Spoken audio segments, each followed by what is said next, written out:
नमस्कार दोस्तों, स्वागत है यूट्यूब चैनल गोकुल स्टडी में। कैसे हैं आप लोग? एकदम अच्छे होंगे, एकदम बढ़िया होंगे और पढ़ाई आपकी बढ़िया चल रही होगी। कमेंट बॉक्स में आप लोग लिखा करो कि वीडियो आपको कैसा लगा। आज हम लोग बात करेंगे न्यूटन की गति का तीसरा नियम क्या है, उसके बारे में हम लोग कंप्लीट पढ़ेंगे और क्या एग्जाम्पल हैं, किस प्रकार से एग्ज़ाम में सवाल बनते हैं, उनके बारे में हम लोग बात करेंगे। गति की कितनी समीकरण हैं? 3 समीकरण हैं, कौन कौन सी हैं उनके बारे में भी हम लोग बात कर लेंगे। और एक आता है नाम अपकेंद्रीय बल और अभिकेंद्रीय बल, वो क्या होते हैं उनके बारे में भी हम लोग पढ़ लेंगे, क्योंकि हमारे सिलेबस में लिखा हुआ है बल क्या है, तो उससे ही रिलेटेड हम लोग उसको पढ़ लेंगे। तो न्यूटन की गति का तीसरा नियम क्या है उसके बारे में हम लोग बात करते हैं। जैसे हम लोग यहाँ पर बात करें थर्ड नियम की, पहले 2 नियम हम लोग पढ़ चुके हैं, क्या होते हैं उनके बारे में लास्ट वीडियो में आप लोग देखिए, आपको पता लग जाएगा किस प्रकार से हमने उनको अच्छे से पढ़ा है। तृतीय नियम, थर्ड लॉ की हम लोग बात करें, एक सिंपल सी परिभाषा की बात की जाए तो कैसा नियम है ये? क्रिया प्रतिक्रिया का नियम है। कैसे हम लोग उसके बारे में बात करते हैं। जैसे हमारे पास कोई भी बॉडी है, हम लोग उस बॉडी पर फोर्स लगाते हैं। जैसे हमारे पास एक बॉडी है और इस बॉडी पर हमने क्या लगाया? बल लगाया, फोर्स लगाया। ये बॉडी है हमारे पास और इस पर हमने क्या लगाया? फोर्स। क्या लगाया? फोर्स। तो अब जब आप लोग देखोगे, हम लोग इसके बराबर जितना इसका वेट है, यदि उससे कम फोर्स हम लोग लगाते हैं तो क्या यह अपनी स्थिति को विस्थापित करेगी या फिर नहीं? कहने का मतलब क्या है? जैसे हमारे पास ये मार्कर है और ये मार्कर रखा हुआ है और हमने इस पर फोर्स लगाया तो ये मार्कर अपनी स्थिति से क्या हो गया? परिवर्तित हो गया। यानी इसने अपनी स्थिति को परिवर्तित कर लिया। तो इसने प्रतिक्रिया तो दी पर उतनी प्रतिक्रिया इसकी नहीं थी जितना हमने फोर्स लगाया था। उससे अधिक हमारी क्या थी? क्रिया थी।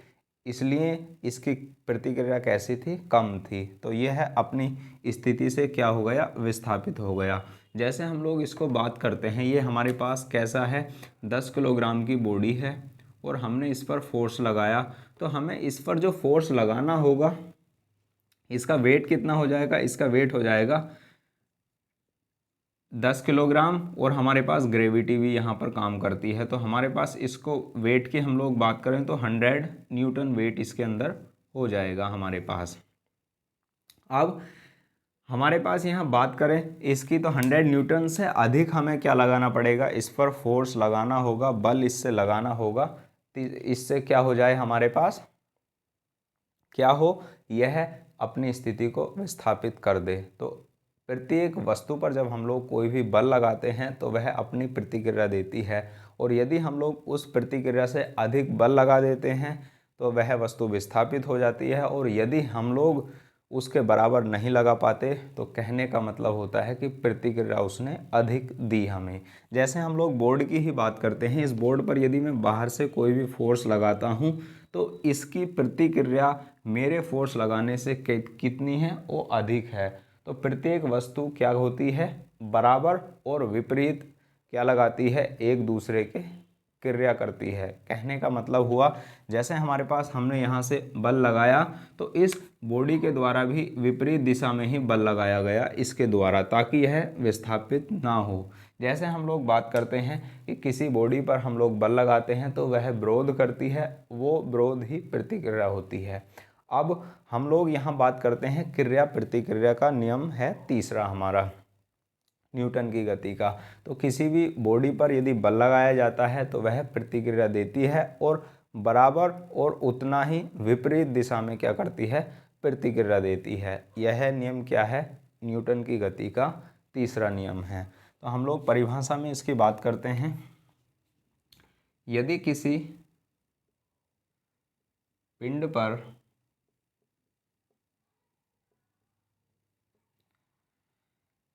बल लगाया जाता है और उस वस्तु को और उस वस्तु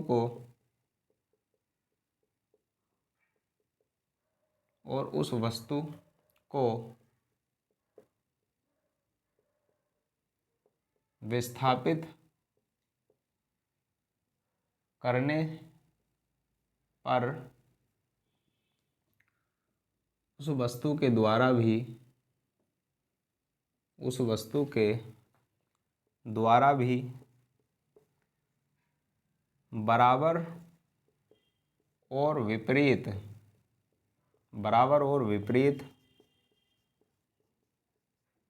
बल लगाया जाता है। यह कौन सा नियम है? यह तीसरा नियम है। जैसे फोर्स हमने लगाया और अंदर से भी हमारा फोर्स लगेगा बराबर। यदि इनमें ये अधिक होगा तो वस्तु विस्थापित हो जाएगी, और यदि ये अधिक होगा इधर से लगाया गया फोर्स, तो हमारे पास वस्तु विस्थापित नहीं होगी। देखो, तो इसे ही क्रिया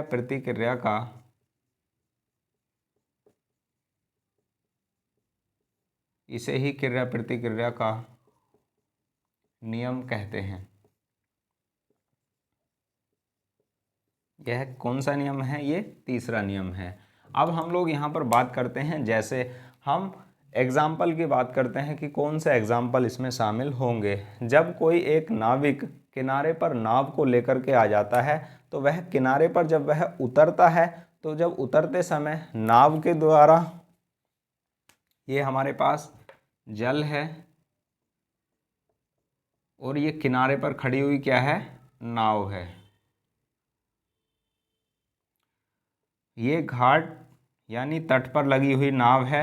अब उसके द्वारा जब नाविक के द्वारा उतरा जाएगा, बाहर निकला जाएगा, तो हमारे पास ये नीचे की ओर हमारे पास बल लगाएगा, उसके पैर के द्वारा नीचे की ओर बल लगाया जाएगा, और इसके द्वारा भी हमारे पास क्या लगाई जाती है? वापस प्रतिक्रिया दी जाती है। तो वह व्यक्ति कैसा हो जाता है? उछलकर बाहर आ जाता है। और ये किसके द्वारा है? क्रिया प्रतिक्रिया के द्वारा ही ऐसा होता है। जब एक रॉकेट छूटता है तो रॉकेट में भी बराबर और विपरीत क्या लगता है? हमारा गैसों के द्वारा दाब लगाया जाता है। यानी जैसे हम लोग बात करते हैं गैस, हमारे पास ये रॉकेट है,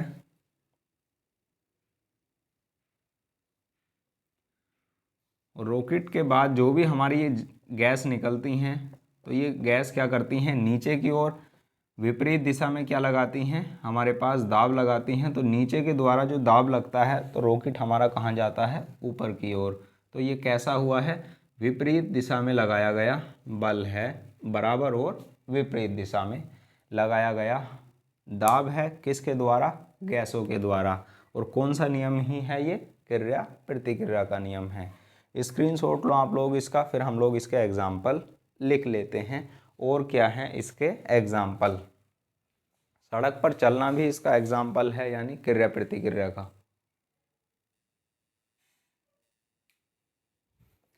एग्जाम्पल की हम लोग बात करते हैं, कौन से इसके एग्जाम्पल हैं, यानी उनके एग्जाम्पल के हम लोग नाम लिखते हैं। जैसे हमारे पास एग्जाम्पल है, किसी नाविक के द्वारा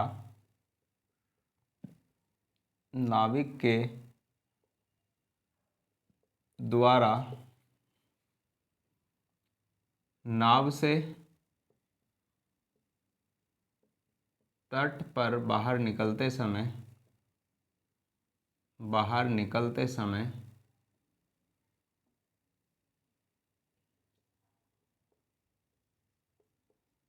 नाव के द्वारा दी गई प्रतिक्रिया, ये किस में शामिल होता है? न्यूटन की गति के तीसरे नियम में शामिल होता है। उसके बाद हम लोग बात करते हैं, जैसे सड़क पर चलना,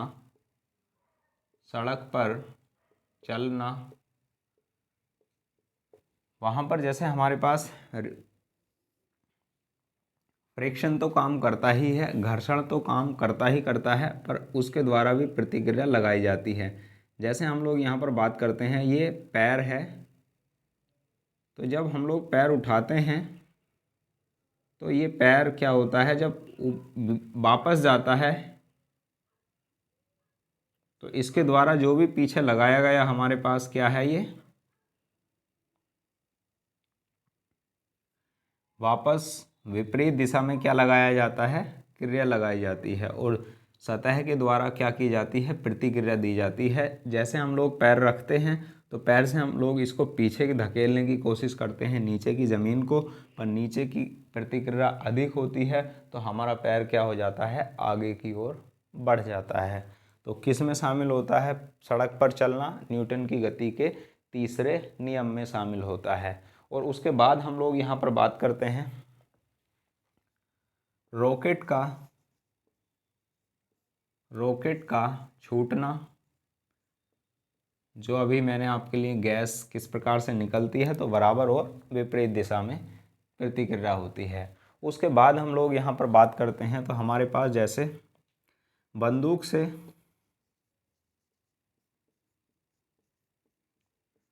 गोली का छूटना,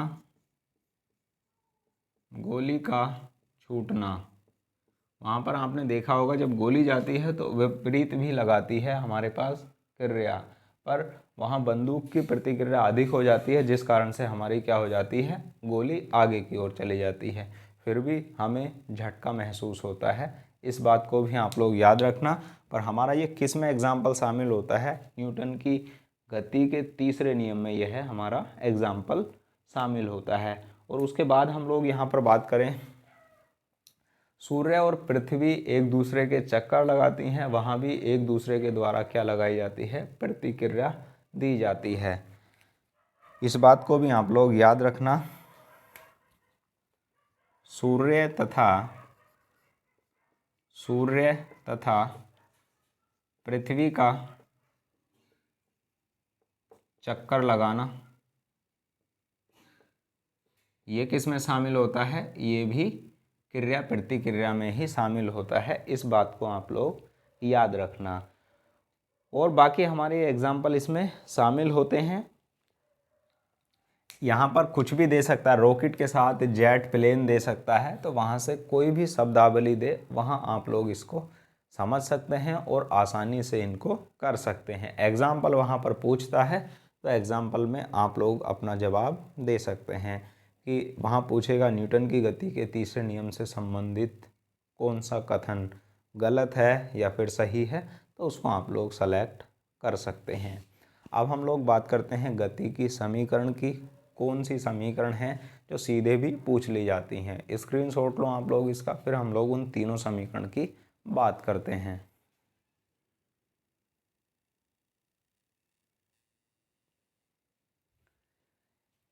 अब हम लोग बात करते हैं जो तीन हमारी समीकरण हैं वो कौन कौन सी हैं, और वहाँ से सीधे ही उन समीकरणों को पूछ लेगा, तो वहाँ मैं लिखवा देता हूँ आपके लिए। तो गति के समीकरण की हम लोग बात करते हैं। गति की समीकरण,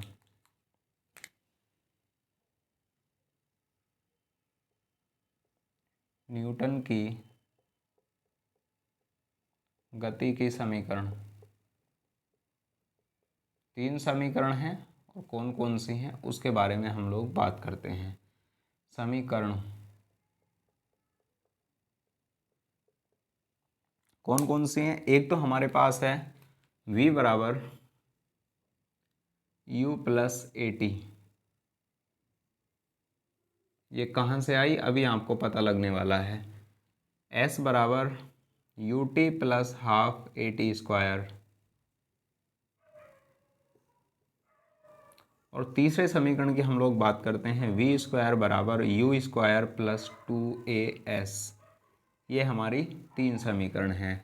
नॉर्मल सी बात हम लोग करेंगे, पहली समीकरण हमारी कहाँ से आई है। देखो हमारे पास त्वरण क्या होता है, त्वरण की हम लोग बात करते हैं तो त्वरण हमारे पास होता है, त्वरण बराबर क्या होता है, अंतिम वेग माइनस प्रारंभिक वेग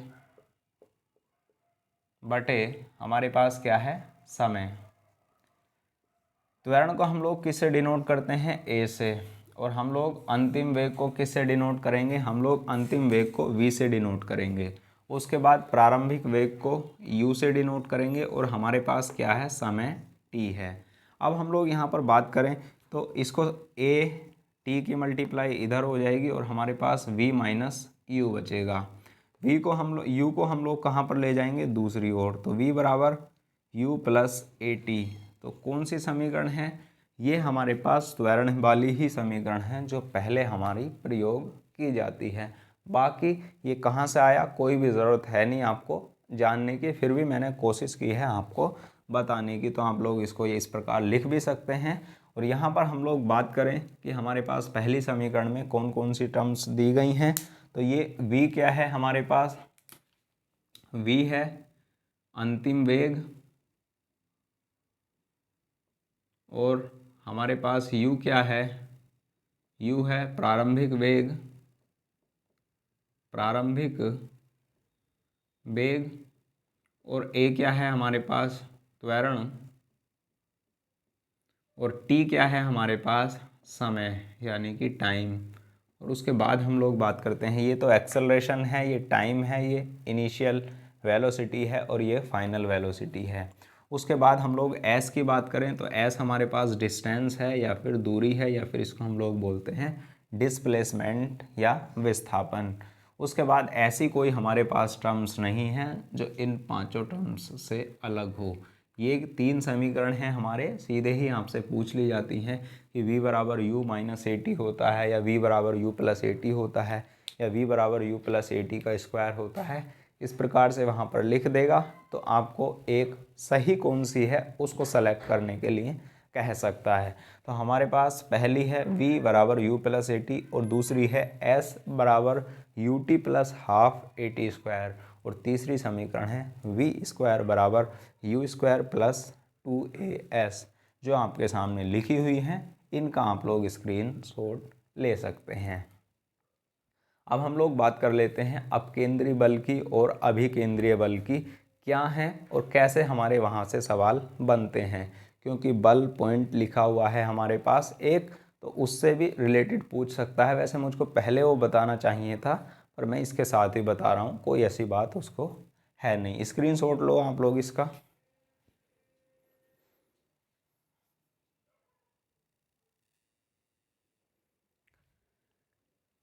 शब्दावली आप लोग उन बलों की समझ लो, कैसे हमारे सवाल बनते हैं और एग्जाम्पल क्या हैं उनको आप लोग समझ लोगे तो आसानी से आप लोग उनको कर सकते हो। तो हमारे पास क्या है, अपकेंद्री बल और अभिकेंद्री बल। हम लोग बात करते हैं अपकेंद्रीय बल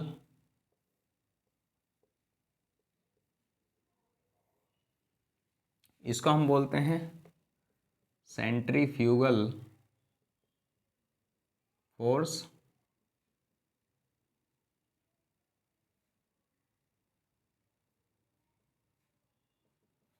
और क्या होता है सेंट्रीफ्यूगल फोर्स, हमारे पास यदि कोई वस्तु वृत्तीय गति में गति करती है, सर्कुलर मोशन में होती है, कोई भी हमारी एक बॉडी है और वह कैसे गतिमान है, कोई भी वस्तु हमारी एक वृत्तीय गति कर रही है, तो उसमें दो प्रकार के बल कार्य करते हैं। एक बल होता है जो केंद्र की ओर कार्य करता है और एक बल होता है जो केंद्र से बाहर की ओर कार्य करता है।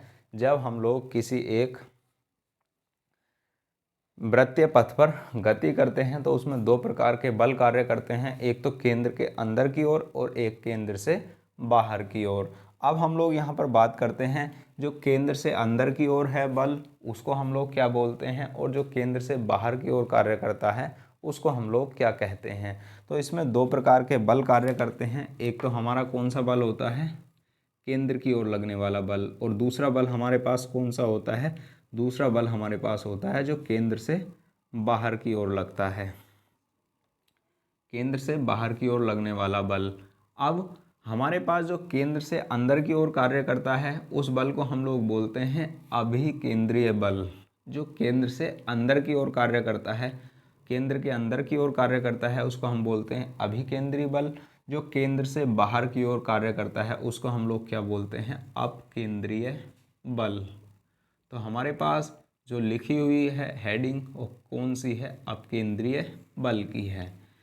तो केंद्र से बाहर की ओर किसी वस्तु के द्वारा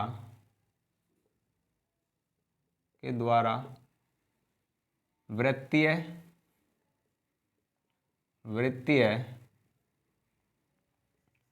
पथ पर गति करते समय दो प्रकार के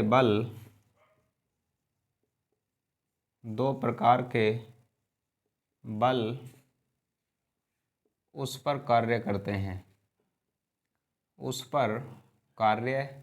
हैं। और कौन से बल हैं? अपकेंद्रीय बल और एक होता है हमारे पास अभिकेंद्रीय बल। तो अपकेंद्रीय बल है तो उसके बारे में हम लोग बात करें। जो बल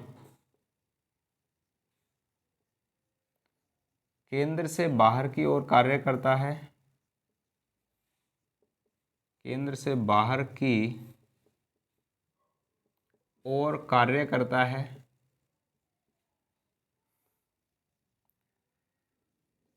है उसे अपकेंद्रीय बल कहते हैं।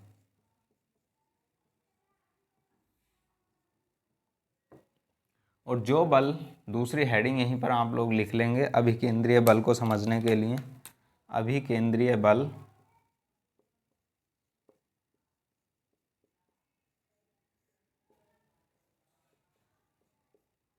इसको बोलते हैं सेंट्रीपिटल फोर्स। इंग्लिश की टर्म्स भी हैं, आप लोग याद रखना। तो केंद्र के अंदर की ओर लगने वाला बल, केंद्र के अंदर की ओर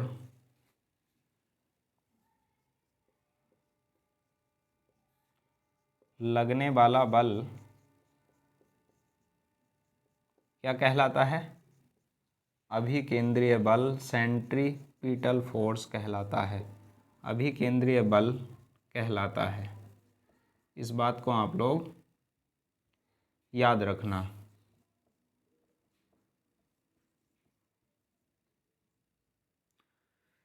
केंद्र के अंदर की ओर कार्य करने वाले बल को हम लोग क्या बोलते हैं? अभिकेंद्रीय बल है। और हमारे पास जो केंद्र से बाहर की ओर बल कार्य करता है उसको हम लोग बोलते हैं अपकेंद्रीय बल। अब हमारे पास यहाँ से एग्जाम्पल क्या हैं इसके, वो पूछता है। अपकेंद्रीय बल के इम्पोर्टेंट एग्जाम्पल हैं, उनको पूछता है।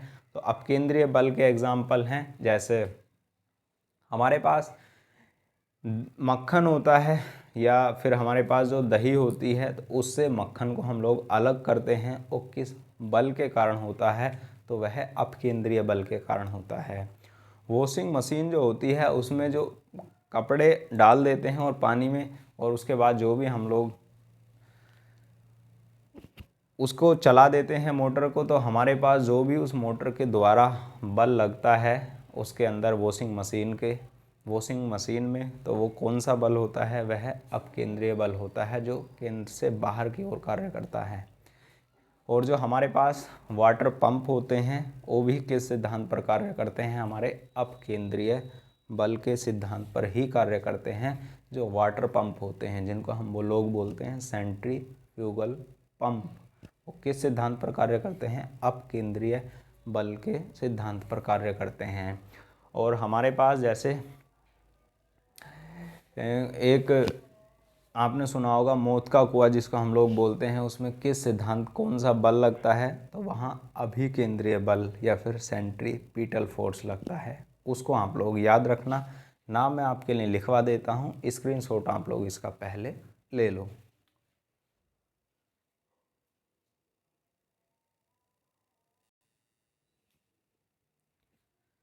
अब हम लोग बात करते हैं इनके एग्जाम्पल कौन कौन से हैं, अपकेंद्रीय बल के और अभिकेंद्रीय बल के। बोर्ड साफ करने में टाइम वेस्ट आपका ना हो, इसलिए बोर्ड वीडियो पॉज करके हम लोग साफ कर लेते हैं, फिर हम लोग वापस से शुरुआत कर लेते हैं।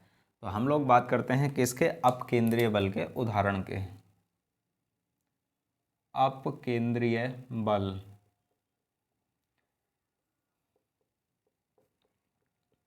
एग्जाम्पल क्या है, उसके एग्जाम्पल की हम लोग बात करते हैं। देखो, जब हम लोग कंप्लीट पढ़ने की शुरुआत कर देते हैं तो कंप्लीट हम लोग सिर्फ पढ़ाई की ही बात करते हैं, कोई भी बीच में एक्स्ट्रा बात नहीं करते हैं। आपको लगता है कि क्वालिटी बेस्ट है तो आप लोग इसको शेयर किया करो ज़रूर, और वीडियो को लाइक भी किया करो, है ना। करना चाहो तो लाइक आप कर दिया करो, बाकी शेयर ज़रूर किया करो आप लोग वीडियो को देखने के बाद, या तुरंत ही आप लोग करना चाहो तो कर सकते हो। हमारे पास अपकेंद्रीय बल एग्जाम्पल कौन से हैं उसके बारे में हम लोग बात करते हैं। जैसे हमारे पास है अपकेंद्रीय पंप, अपकेंद्रीय पंप सेंट्रीफ्यूगल पंप किस सिद्धांत पर कार्य करता है? अपकेंद्रीय बल के सिद्धांत पर कार्य करता है। वॉशिंग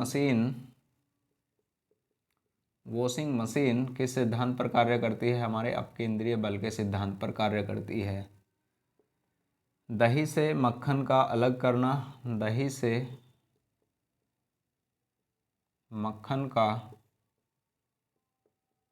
अलग करना किसका एग्जाम्पल है हमारे पास? ये एग्जाम्पल है अपकेंद्रीय बल का। इस बात को आप लोग याद रखना। और उसके बाद हम लोग यहाँ पर बात करते हैं किसके बारे में? उसके बारे में बात करते हैं, हमारे पास एक नाम आता है यहीं पर, इसमें ही 4th नंबर, रिलेटेड तो इससे ही है पर वहाँ पर इस प्रकार से नाम आता है अपकेंद्रण फूंकनी। ये क्या होती हैं उसके बारे में आप लोग थोड़ा सा सुन लो। अपकेंद्रण फूंकनी होती है वह फूंकनी जो हमारे पास बड़ी बड़ी चिमनियाँ होती हैं उनमें धुएं को बाहर निकालने के लिए उनमें लगाई जाती हैं, जो किस सिद्धांत पर कार्य करती हैं? हमारे अपकेंद्रीय बल के सिद्धांत पर कार्य करती हैं। वो चिमनियों में लगाई जाती हैं अपकेंद्रण फूंकनी, जो वेस्टेज हमारे पास गैस हैं उनको निकालने के लिए ये प्रयोग की जाती हैं। अब हम लोग बात करते हैं अभिकेंद्रीय बल के एग्जाम्पल की। कौन कौन से हैं हमारे अभिकेंद्रीय बल के एग्जाम्पल? अभिकेंद्रीय बल,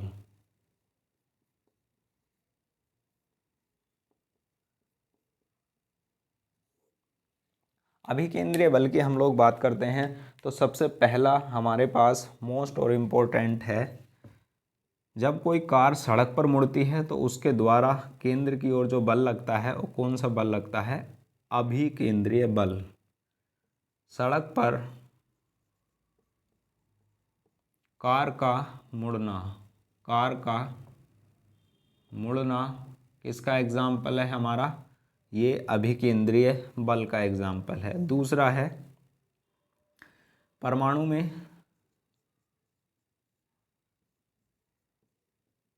नाभिक के भीतर किसके द्वारा, किसके चक्कर लगाना? जो न्यूट्रॉन और प्रोटॉन है उनका जो चक्कर लगाते हैं वो किसके सिद्धांत पर कार्य करते हैं? वो अभिकेंद्रीय बल के सिद्धांत पर कार्य करते हैं। परमाणु में नाभिक में उपस्थित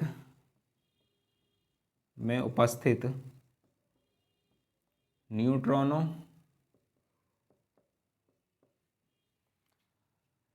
कोमा प्रोटोनों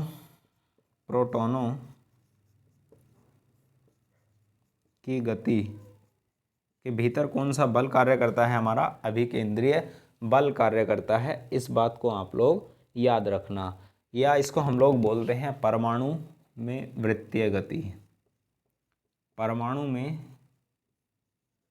वृत्तीय गति, इसको भी आप लोग यहाँ पर इस प्रकार से लिख सकते हैं, जो हमारा किस में शामिल होता है? अभिकेंद्रीय बल में शामिल होता है। और जो भी हमारे पास कोई भी हम लोग बात करते हैं, एक हमने रस्सी ली, एक लंबी रस्सी ली, लंबी रस्सी लेने के बाद पूरी, और इधर हमने क्या बांध लिया? पत्थर बांध लिया। और जब हम लोग उसको घुमाते हैं तो हमारा जब तक हम लोग उसको पकड़ कर रखते हैं तो जो भी बल कार्य करता है पत्थर के द्वारा केंद्र की ओर, वो भी क्या होता है? हमारा अभिकेंद्रीय बल के द्वारा ही घूमता रहता है।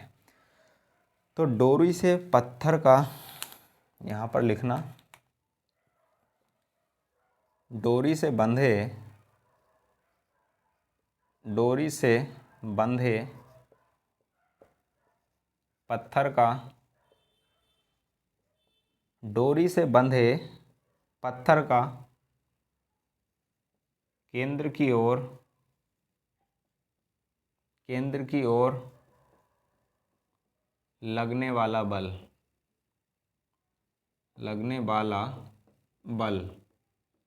हम लोग यहाँ पर कह सकते हैं, जब डोरी से बंधे हुए पत्थर को हम लोग घुमाते हैं तो उसमें जो बल कार्य करता है वो कौन सा बल होता है? अभिकेंद्रीय बल होता है, जब तक हम लोग उसको पकड़ कर रखते हैं, और जब जैसे ही हम लोग छोड़ते हैं तो एक सरल रेखा में वह पत्थर चला जाता है। तो इस बात को आप लोग याद रखना। और जो भी हमारी प्राकृतिक घटनाएं हैं उनमें भी कौन सा बल कार्य करता है? अभिकेंद्रीय बल ही कार्य करता है। ठीक है, प्राकृतिक घटनाओं का मतलब जैसे हमारे पास जितने भी ग्रह हैं वो एक दूसरे के ओर चक्कर लगाते हैं तो एक दूसरे को आपस में खींचे रखते हैं, वहाँ प्रतिक्रिया भी कार्य करती है, पर वहाँ बल कौन सा कार्य करता है? गुरुत्वाकर्षण बल। पृथ्वी अपनी ओर आकर्षित करती है प्रत्येक वस्तु को, पर वो अपने केंद्र की ओर आकर्षित करने के कारण वहाँ पर कौन सा बल कार्य करता है? अभिकेंद्रीय बल भी कार्य करता है। इस बात को आप लोग याद रखना। तो ये एग्जाम्पल किसके हैं हमारे? ये एग्जाम्पल हैं अपकेंद्रीय के और ये एग्जाम्पल हैं अभिकेंद्रीय बल के। इनका आप लोग स्क्रीनशॉट लेना चाहो तो आप लोग इसका स्क्रीनशॉट ले सकते हैं। फिर हम लोग बात करते हैं, बहुत शानदार टॉपिक आपके लिए यहाँ पर समझा देता हूँ, लिफ्ट वाला। और 5-7 मिनट हैं, उसके बारे में हम लोग बात करते हैं। लिफ्ट के बारे में जानने के लिए आप लोग रुके रहिए, पहले हम लोग इसका आप लोग स्क्रीनशॉट लो।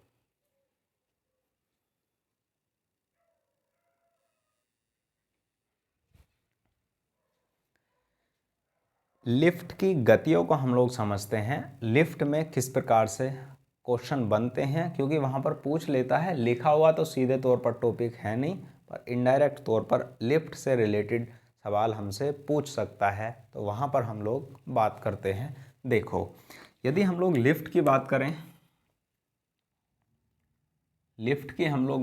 हैं तो लिफ्ट किस प्रकार से कार्य करती है? लिफ्ट हमारा क्या कार्य करती है? हमारे पास ये धरातल है और धरातल से हम लोग कहाँ पर जाना चाहते हैं? यदि टॉप ऊंचाई पर जाना चाहते हैं, 10वीं मंजिल पर जाना चाहते हैं, बिना कोई हम लोग टाइम वेस्ट किए, तो हम लोग किसका प्रयोग करते हैं? हम लोग प्रयोग करते हैं लिफ्ट का।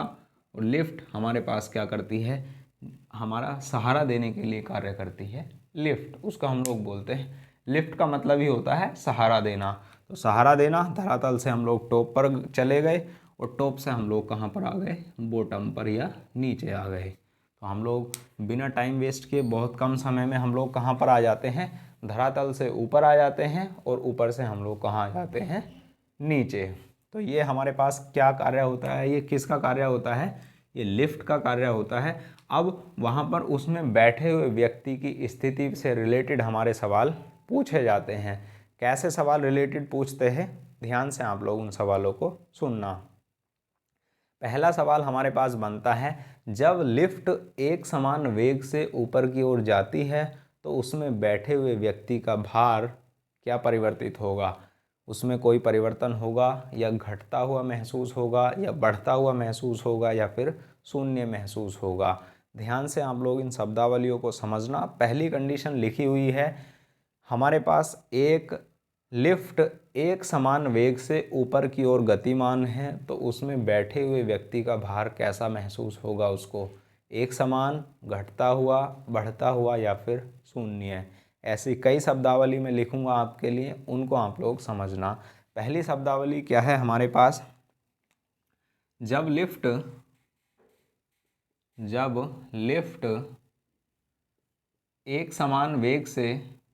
एक समान वेग से ऊपर की ओर जाती है, ऊपर की ओर जाती है, तो उसमें बैठे व्यक्ति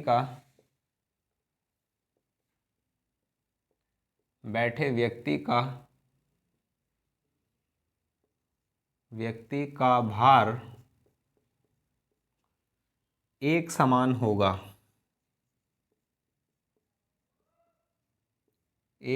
होगा, या फिर वास्तविक भार होगा। उसको अपना भार कैसा महसूस होगा? जितना उसके अंदर वेट है उतना ही वेट उसको महसूस होगा। यदि एक समान वेग से ऊपर की ओर गतिमान है लिफ्ट तो भी एक समान महसूस होगा, और यदि लिफ्ट एक समान वेग से नीचे की ओर आती है तो उसमें बैठे हुए व्यक्ति को अपना भार तो भी एक समान ही दिखाई देगा। आभासी भार उसका कैसा होगा? वास्तविक भार के बराबर, उसमें कोई चेंज नहीं आएगा। ये बात आप लोग याद रखना। जब एक समान वेग से ऊपर जाती है तो भी यही कंडीशन होगी, और जब एक समान वेग से नीचे की ओर आती है, एक समान वेग से कहाँ पर आती है लिफ्ट? नीचे की ओर आती है, तो उसमें बैठे हुए व्यक्ति को अपना भार कैसा महसूस होगा? वास्तविक महसूस होगा। इस बात को आप लोग याद रखना। ये हमारे पास टर्म्स आती हैं कि एक समान लिखा हो तब, और ये बढ़ता हुआ महसूस कब होगा, घटता हुआ महसूस कब होगा, उसके बारे में हम लोग बात करें तो जब त्वरित गति के साथ लिफ्ट ऊपर की ओर जाती है तो उसमें बैठे हुए व्यक्ति को भार अधिक हमें महसूस होगा, और यदि लिफ्ट त्वरित गति के साथ नीचे की ओर आती है तो उसमें बैठे हुए व्यक्ति को अपना भार कम महसूस होगा। ये टर्म्स आती हैं। यदि वेग में परिवर्तन कर दिया जाता है तो भार में भी डिफरेंस आ जाएगा, और हमारे पास ये त्वरण में परिवर्तन होगा तो भार में भी परिवर्तन हो जाएगा, और वेग में परिवर्तन होगा तो त्वरण वहाँ पर उत्पन्न होगा, और त्वरण उत्पन्न होगा तो वहाँ पर जब त्वरण में चेंज आएगा तो हमारे पास भार में भी चेंज आएगा, क्योंकि हमारे पास वेट क्या होता है? W बराबर mg होता है, और g भी क्या है हमारे पास? ग्रेविटी होती है, गुरुत्व होता है, त्वरण होता है, गुरुत्वीय त्वरण। तो त्वरण में चेंज आएगा तो वेग में चेंज आएगा, और वेग चेंज होगा तो हमारा वेट ही चेंज हो जाएगा, भार चेंज हो जाएगा। जब ये मान चेंज होगा जी का तो इसमें भी चेंजेस आएंगे, और ये मान सेम रहेगा तो हमारे पास इसमें कोई चेंज नहीं आएंगे। जब वेग ही परिवर्तित नहीं हुआ तो वहाँ त्वरण ही उत्पन्न नहीं हुआ, तो भार हमारे पास कैसा दिखाई देगा? W के बराबर ही। जी का मान पहले भी 10 था, अब भी 10 है, तो हमारे पास कोई भी एक समान वेग है, कोई परिवर्तन नहीं हुआ। पर वेग में चेंज आए, यदि ये 11 हो गया तो W का मान बढ़ जाएगा, और यदि हमारे पास जी का मान घट गया यानी वेग मंदन हुआ, नीचे की ओर आई लिफ्ट हमारे पास, तो घटा हुआ महसूस हमें होगा। तो इस प्रकार से हमारी सवाल वहाँ से बदलती हुई भार में पूछा कैसे जाता है। देखो, जब लिफ्ट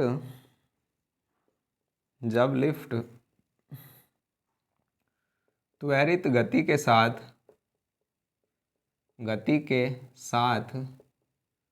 ऊपर की ओर जाती है तो उसमें बैठे व्यक्ति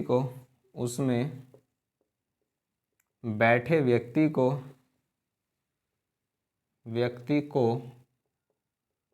अपना भार अधिक महसूस होगा।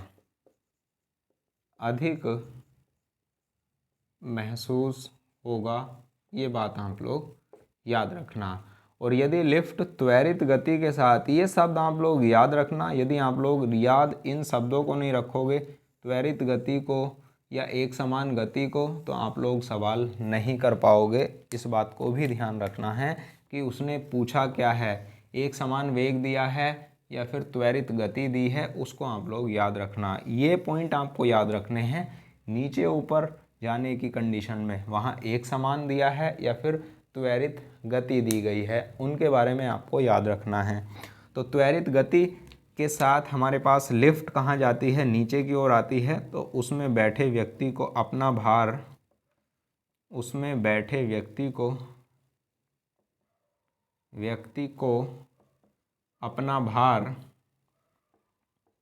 अपना भार कम महसूस होगा। इस बात को आप लोग याद रखना। और यहाँ पर अधिक महसूस होगा और वहाँ क्या होगा?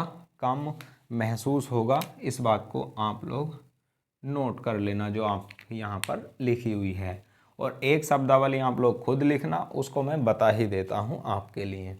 यदि लिफ्ट की डोरी टूट जाए ऊपर से उतरते समय, तो वहाँ पर उसमें बैठे व्यक्ति को अपना भार कैसा महसूस होगा? तो वहाँ पर उस व्यक्ति को होगी शून्यता। उसको अपना वेट लेस लगेगा, जैसे उसमें वेट है ही नहीं। तो वहाँ पर यदि किसी लिफ्ट की डोरी टूट जाती है तो वहाँ पर, या फिर रस्सी टूट जाती है या वायर टूट जाता है, तो उसमें बैठे व्यक्ति को अपना भारहीनता का अनुभव उसको होगा। ये शब्द वहाँ पर लिखा होगा कि यदि लिफ्ट की डोरी टूट जाती है तो उस व्यक्ति को भारहीनता का अनुभव होगा, यानी वेट लेस, वेट ज़ीरो उसको अनुभव होगा। इस बात को आप लोग याद रखना। ये 4.5 पॉइंट हमारे लिख भी लेना आप लोग, जो मैंने आपके लिए लिफ्ट की डोरी टूटने वाला पॉइंट बोला है। ये पॉइंट थे हमारे लिफ्ट से संबंधित। अपकेंद्रीय अभिकेंद्रीय बल क्या हैं उनके बारे में हमने कंप्लीट बात की है। वीडियो कैसा लगा कमेंट बॉक्स में आप लोग लिखना, और वीडियो को आप लोग शेयर ज़रूर किया करो। मिलेंगे हम लोग फिर अगले वीडियो में, तब तक आप लोग पढ़ते रहिए, मस्त रहिए, ज़बरदस्त रहिए। Thank you, all the best, bye bye, take care. इसका आप लोग स्क्रीनशॉट ले सकते हैं।